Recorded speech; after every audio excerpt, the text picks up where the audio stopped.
이렇게 귀한 강단에서 하나님의 말씀을 증거하게 된 것을 무한한 영광으로 생각합니다. 기원전 6세기에 그리스의 헤라클리투스라고 하는 철학자가 있었습니다. 이 사람은 이 세상에 변하지 않는 것은 하나도 없다, 그렇게 믿었습니다. 그래서 세상에 변하지 않는 것이 하나도 없다고 하는 말은 또 어떻게 보면 세상에 믿을 것이 하나도 없다, 그런 뜻이기도 하겠죠. 그래서 이 헤라클리투스는 평소에 아무하고도 교류하지 않고 결혼도 하지 않고 결국 사람들을 피해서 산으로 들어갑니다.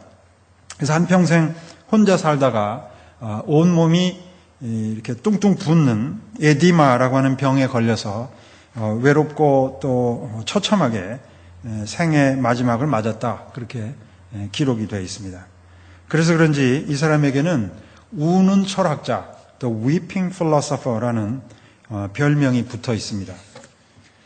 이 헤라클리투스보다 약 100년 후에 같은 아테네에서 일생을 보냈던 데모크리투스라고 하는 좀 더 잘 알려진 철학자가 있습니다.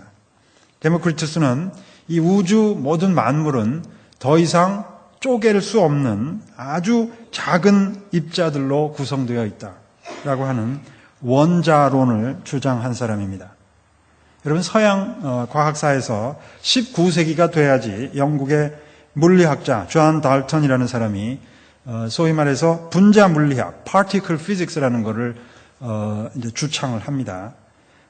이 세상의 모든 만물이 소울입자로, 분자와 같은 소울입자로 이루어져 있다고 하는 이런 내용과 똑같지는 않지만 이 데모크리투스의 이론이 놀랄 만큼 그 기본적인 아이디어가 비슷하죠. 현미경도 없던 시절에 어떻게 이런 생각을 했는지 참 감탄스럽습니다.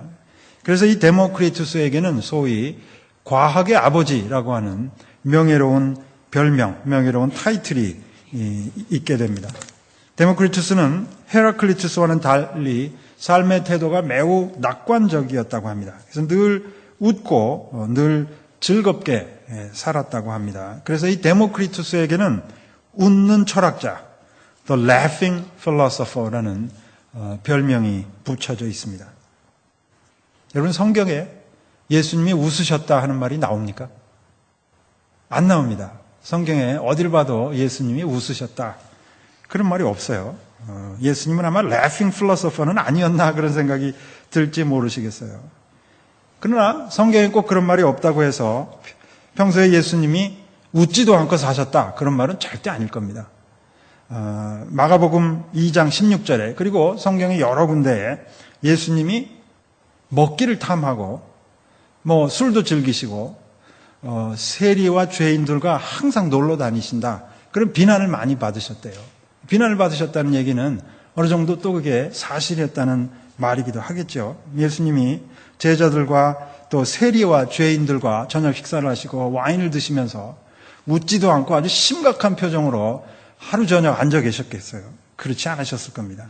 아마 호탕하게 웃으시고 걸쭉한 농담도 많이 하시면서 식사와 포도주를 즐기시지 않았겠는가. 아마 예수님도 Laughing Philosopher에 좀 더 가깝지 않았겠는가, 그런 생각을 해봅니다. 반대로 예수님이 화를 내셨다, 그런 말은 성경에 나옵니까? 자주 나오죠. 예수님이 분노하셨다, 예수님이 너무 화가 나셔가지고 오장육부가 뒤틀렸다, 그런 표현이 복음서에 여러 차례 나옵니다. 예수님이 어떨 때 화가 나셨을까? 좀 궁금하지 않으십니까? 마가복음 1장 41절에 이런 얘기가 있습니다. 어느 날 심한 피부병이 걸린 어떤 남자가 예수님께 찾아와서 이 병을 좀 고쳐달라고 애원합니다. 레위기 13장 45절에 의하면 이런 피부병에 걸린 사람은 사람 사는 사회에서 살지 못하게 돼 있어요. 제사장이 일단 이 사람이 피부병에 걸렸다 판단을 내리면 이 사람은 이 코런틴이라고 그러죠. 이 커뮤니티 밖에서 쫓겨나갖고 광야에서 살게 돼 있습니다. 항상 찢어진 옷을 입고 있게 돼 있습니다. 머리를 산발을 하게 성경에 나와 있고, 누가 이렇게 옆에 지나가기라도 하면 큰 소리로 나는 부정한 인간입니다, 그렇게 외쳐야 된대요. 왜냐하면 지나가는 사람이 혹시 실수로 건드리기라도 하면 종교적인 그 부정함이 그 사람에게 전염되니까. 그래서 이 사람은 누가 스트레인저가 지나갈 때마다 나는 부정한 놈입니다 하고 외쳐야 된다고 한다. 얼마나 참 기가 막힌 삶이 되겠습니까? 뭐 잘못한 것도 아닌데 병을 얻었다고 해서 이런 고통을 한평생 짊어지고 살아야 한다. 참 기가 막힌 내용이죠. 그런데 예수님께서 이 사람을 보자마자 너무 불쌍해서 가슴이 찢어지셨다 이렇게 써 있습니다. 원문에 그리스 동사를 보니까요, 스플랑크니조마이라고 하는 독특한 동사가 쓰였는데 오장육부가 뒤틀렸다. 그리스 사람들이 이 감정의 로케이션이 우리는 이 가슴에 있다고 생각하잖아요.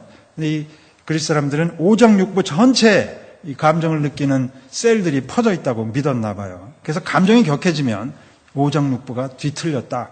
이제 그런 동사를 씁니다. 바로 예수님이 이 가엾은 영혼을 보실 때 오장육부가 뒤틀릴 만큼 슬픔도 있으시고 또 한편으로는 분노하셨다고 하는 그런 말이 쓰여져 있습니다. 위로받고 가까이 이렇게 케어를 받아야 되는 병들고 가엾은 영혼이 오히려 그 병 때문에 이 추방되고 또 종교적으로 부정하다 하는 스티그마가 붙어 있고 심지어 가족인 엄마마저도 가서 이렇게 허그도 못 해주고 터치를 못 해주는 그런 삶을 보면서 도대체 어떤 제도가 이 가엾은 인간을 이렇게 몰아냈는가 하는 거에 대한 분노겠죠. 그리고 가엾은 영혼에 대한 연민 때문에 예수님의 호장육부가 뒤틀렸다. 그런 내용이 적혀 있습니다. 오늘 본문도 어떻게 보면 조금 비슷한 내용의 에피소드입니다. 안식일에 예수님께서 회당에 들어가셨습니다. 예배하러 가신 것이겠죠. 그런데 마침 거기에 한쪽 손이 이렇게 말라 비틀어진 장애인이 한 사람이 있었답니다. 장애인이 있고 예수님이 들어오시는 것을 보고 바리새인들이 긴장하기 시작했습니다. 오늘은 안식일이라서 율법에 의하면, 성경에 의하면 아무도 일을 하면 안 되는 날인데 혹시 저 인간이, 저 예수가 이 병자를 고치기라도 하면 어떡하는가? 우리가 율법을 어기는 거 아니냐? 뭐 그런 얘기들을 하고 있었나 봐요. 그러자 예수님께서 바리새인들을 향해서 이렇게 간단하게 물어보십니다. 안식일에 사람의 영혼을 구원해 주는 것이 맞습니까? 아니면 죽도록 내버려 두는 것이 맞습니까? 바리새인들이 아무 말하지 않고 조용해졌습니다. 그래도 이 사람들이 아마 하고 싶은 말이 있었을 거예요. 아무리 그래도 오늘은 안식일인데 성경에 안식일날 일하지 말라고 쓰여졌으니까 당신 가만히 있으시오. 이렇게 말을 하고 싶었겠지만은 아마 이 계명과 율법을 뛰어넘는 어떤 예수님의 그 카리스마에 눌려서 찍소리 못하고 가만히 있습니다. 그러나 주의 깊게 보고 있겠죠. 예수님께서 그런 바리새인들을 보시며 분노하시고 탄식하셨다 본문에 써 있습니다. 그리고 예수님께서는 주저하지 않으시고 그 병든 자에게 손을 내밀라 하시면서 그 마른 손을 고쳐주셨다고 써 있습니다. 그걸 본 종교 지도자들이 역시 예수님이 사랑의 예수님이시구나. 저 가엾은 인간이 이제 이 손이 회복이 돼서 참 다행이다. 이제 일도 할 수 있고 뭐 돈도 벌 수 있고 패밀리도 써보고 얼마나 다행이냐. 그렇게 생각을 해야지 옳은데 이 바리새인들이 이렇게 생각했나 봐요. 그럼 그렇지. 이 예수라는 인간이 안식일에 엄연히 성경에 하지 말라는 일을 꼭 저렇게 하고야 말다니. 저거 가만두면 안 되겠다 하고 오늘 본문에 보니까 그 길로 로마 식민 통치의 권력자들에게 가서 유대 종교 지도자들과 함께 어떻게 하면 이 예수를 잡아 죽일까 논의하기 시작했다 하고 오늘 본문에 쓰여져 있습니다. 여러분 이거 보면 참 괴물 같은 인간이다 하는 생각이 들지 않으십니까? 인간의 아픔과 고통을 보고 특별히 연약하고 가난하고 힘이 없는 사람들의 슬픔과 아픔을 보았을 때 어떤 사회적인 약자를 보았을 때 불쌍히 여기는 마음이 먼저 일어나야지 마땅할 텐데 어떻게 좀 도와줘야 되겠다 그런 생각이 들어야지 마땅할 텐데 오히려 이 사람을 도와주는 게 이게 성경적으로 맞는 건가 그런 걸 따지고 있다고 하는 게 참 믿어지지가 않습니다. 근데 이렇게 괴물같이 변해버린 종교인들이 오늘도 많이 있는 것 같습니다. 정작 분노해야 할 때 분노하지 않고 엉뚱한 데다가 화를 쏟아내는 사람들. 정작 슬퍼하고 아파해야 할 때 슬퍼할 줄 모르고 또 이웃의 아픔을 보아도 마음이 움직이지 않는 사람들, 오장육부가 하나도 흔들리지 않고 그대로 굳어 있는 사람들, 이런 사람들이 유태교에도 많고 이슬람교에도 많고 우리 기독교 안에도 너무나 많이 있는 것 같습니다. 여러분, 정의가 뭡니까? 정의를 여러분 어떻게 define 하십니까? 어떻게 정의하십니까? 누가 정의가 뭔가? 여러분들이 대답하실 준비가 되어 계신지 모르겠습니다. 플라톤이 평소에 한 30여 권의 책을 졌는데 그 중에 제일 알려진 책 중에 하나가 공화국론입니다. The Republic이라는 책이죠. 10권짜리 굉장히 큰 저서인데요. 이 저서의 주제가 정의입니다. 뭐가 정의인가? 이 정의를 이 그리스의 시리스테이트에서 구현을 하려면 어떤 체제가 갖추어져야 하는가 하는 것을 플라톤이 자기 정치 철학으로 풀어낸 책이죠. 이 책의 1권의 그 서두 부분에 정의가 무엇인가 하는 그 데피니션을 다루는 부분이 있습니다. 여러분, 그리스 사람들이 정의를 어떻게 이해하셨는지 아십니까? 플라톤에 의하면, 플라톤도 뭐 여러 사람이 말을 인용하고 있지만 대체로 이 사람들의 말들을 종합해 보면 사람들을 대할 때 각 사람이 가진 가치에 걸맞게 그 사람을 대해 주는 것이 정의다. 누구나 공평하게 대하는 것은 정의가 아니에요. 그리스 사람들의 인식 속에는 어떤 사람은 귀족으로 태어나서 좋은 대접을 받을 만한 가치가 있는 사람이고 또 어떤 사람은 또 노예로 태어났으니까 그 사람은 뭐 그런 정도의 대우를 받는 것이 마땅하다. 그렇기 때문에 그 사람들의 평생 그 자기의 자격과 출신에 걸맞는 대접을 해주는 것이 그게 정의다. To render each his or her due라고 하는 트랜슬레이션이 가능합니다. 어떻게 보면 뭐 틀린 말은 아닐지 모르겠어요. 사회계약으로 본다면. 그런데 우리 구약성서에 나와 있는 정의의 개념, 또 예수님이 생각하시고 선포하셨던 정의의 개념은 이것과는 굉장히 다릅니다. 어떻게 보면 우리 현대 이 민주사회에서는 누구에게나 똑같이 대접을 하는 것이 정의다. 그렇게 여러분들 생각하실지 모르지만 예수님은 그렇게 생각하지 않으셨고 구약의 예언자도 그렇게 생각하지 않았습니다. 여러분, 구약의 예언자들을 통한 하나님의 뜻은 이렇습니다. 하나님은 언제나 약한 자의 편을 들어주신다. 그게 정의라는 거예요. 우리 생각엔 그게 정의가 아닐 것 같은데 무조건 하나님께서는 약하고 힘없고 병들고 가난한 사람들의 편을 들어주신다. 그것이 정의고 하나님께서는 하나님이 택한 백성이 이스라엘 사람들이 특별히 연약하고 가난하고 병들고 힘없는 사람들의 편에 서서 무조건 그 사람들의 입장을 대변해주고 그 사람들을 도와주는 것이 정의다. 그 정의를 이루라고 하는 것이 예수님께서 선포하신 하나님 나라의 정의라고 하는 것이 성경의 가르침입니다. 이런 걸 가리켜서 현대 구약 학자들이 어떤 용어를 하나 만들었어요. 가난한 이들을 향한 하나님의 편애. 편애는 나쁜 거라고 우리가 늘 생각하고 있잖아요. 자식이 2명 있는데 한 사람을 특히 이뻐하고 그런 걸 편애라 그러고 좋지 않은 걸로 우리가 이해하지 않습니까? 하나님이 편애를 하신답니다. 하나님이 특별히 연약한 사람들을 더 사랑하신다고 하는 거. 이게 God's preferential treatment of the poor라고 하는 게 현대 구약학자, 이 사람들이 만들어낸 개념이 아니고 구약성서에 있는 이런 개념에 그냥 그런 이름을 붙인 거예요. 이것이 성경이 말하는 정의라고 하는 거죠. 세월호 사건 때문에 많은 유족들이 큰 슬픔에 빠져 있고 또 진상조사를 위해서 뭐 유족들이 아니면 사회단체들이 정당한 요구를 하는데도 어떻게 그게 들어지지 않은 현실을 우리가 봤습니다.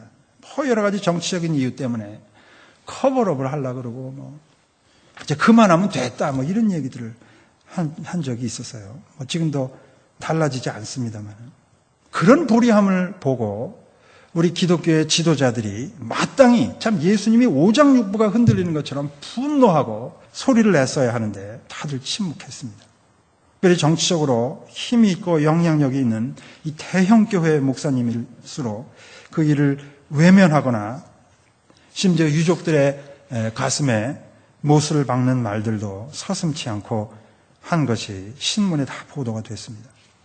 천주교에서는 그나마 아주 극소수의 사제들이 그들의 아픔에 동참하는 모습을 보이기도 했지만 거기도 꼭대기에 올라가니까 크게 다르지 않았던 것 같습니다.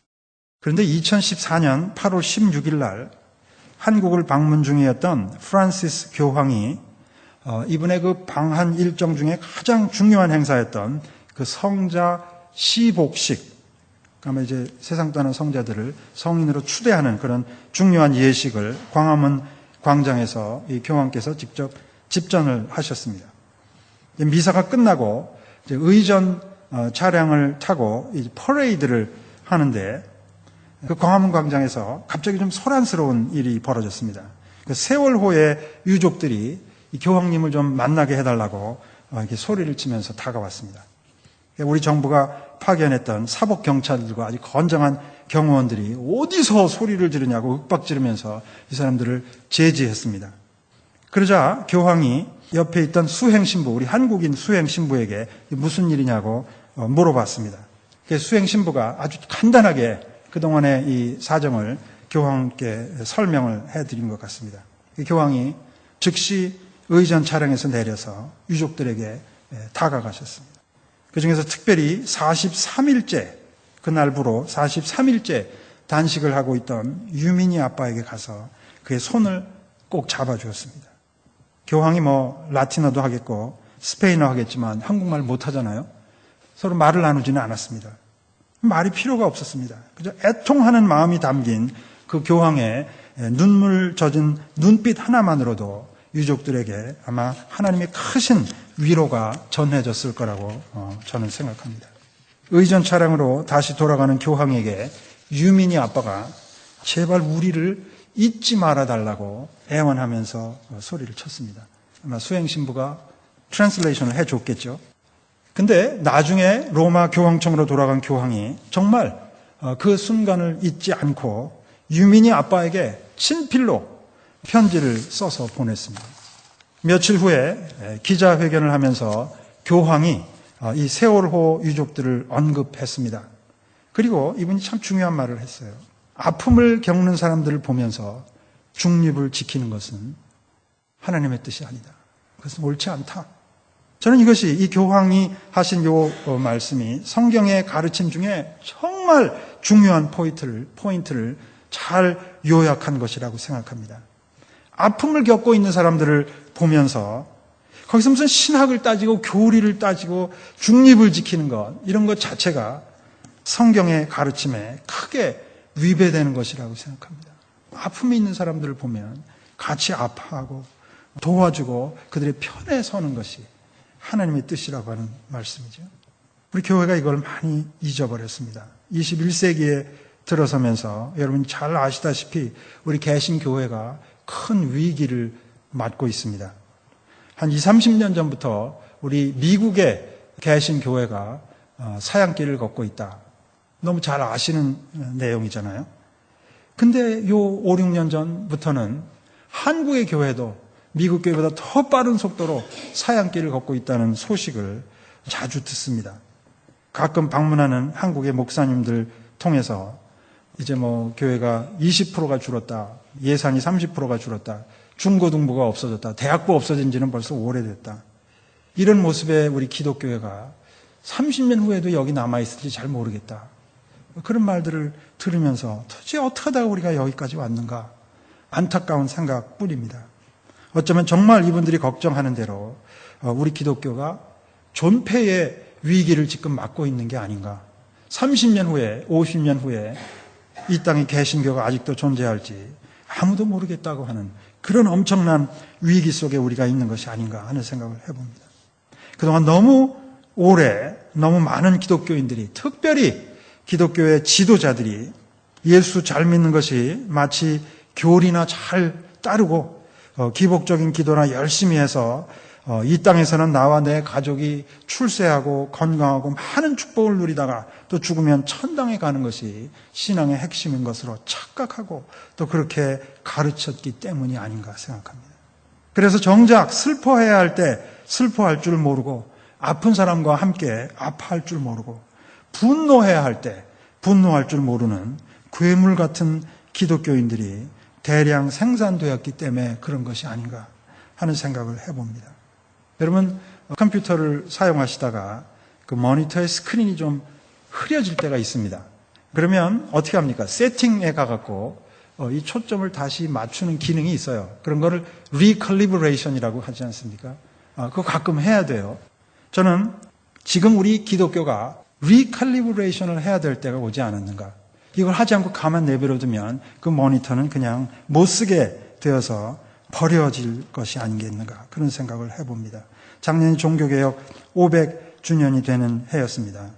이제 우리 종교개혁 500주년을 맞는 개신교회는 그동안에 우리가 해놓은 업적을 찬양할 일이 아니고 이제 없어질지도 모르는, 우리가 잘못한 것 때문에 이제 기독교가 없어질지도 모르는 이 위기를 다시 생각하면서 스스로를 리셋해갖고 흐려졌던 초점을 다시 리칼리브레이트를 해야 되지 않겠는가. 그래서 예수님이 선포하셨던 그 하나님 나라의 정의와 평화를 이 땅에 일구는데 우리가 새롭게 헌신하고 다짐을 해야지 이 기독교회가 앞으로 또 다른 500년을 버텨나갈 수 있지 않을까 하는 생각을 해봅니다. 우리의 기도는 예수님을 따르는 우리 모두가 성경의 가르침대로 정말 슬퍼하는 사람과 같이 슬퍼하고 아파하는 사람들의 고통을 함께 나누며 항상 힘없고 연약한 사람들의 편에 서서 그들의 손을 들어주고 오늘도 우리와 함께 일하시는 예수님과 함께 무너진 하나님 나라의 정의를 이 땅에 다시 세워갈 수 있기를 예수님의 이름으로 간절히 기도합니다. 아멘.